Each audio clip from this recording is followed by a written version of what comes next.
তো আল্লাহ তাআলার কয়টা নিয়ামত আপনি অস্বীকার করবেন আর কয়টা নিয়ামত গুনে গুনে শেষ করবেন বলেন? আল্লাহ তাআলা নিজেই বলে দিয়েছেন, ওয়া ইন তাউদ্দু নি'মাতাল্লাহ লা তুহসুহা। আরে আল্লাহ তাআলার নিয়ামতগুলো যদি গণনা করতে শুরু করো, গণনা করতে পারবা, গণনা করতে করতে জীবন পার করে দিতে পারবে, কিন্তু আল্লাহ তাআলার নিয়ামত গুনে কখনো শেষ করতে পারবে না।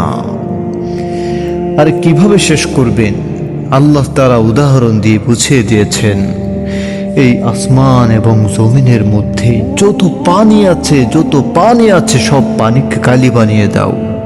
যত গাছ গাছালি আছে সব গাছ গাছালিকে কলম বানিয়ে দাও এবং সব কিছুকে আল্লাহ তাআলার গুণগান লিখতে শুরু করো। আল্লাহর কসম করে বলি, আল্লাহ তাআলা বলেছেন, আল্লাহ তাআলার কথা কখনো মিথ্যা হতে পারে না। আল্লাহ তাআলা বলছেন, সব কিছু দিয়েও যদি তুমি আমার গুণগান লিখতে থাকো, এরপরেও আমার গুণগান লিখে শেষ করতে পারবে না।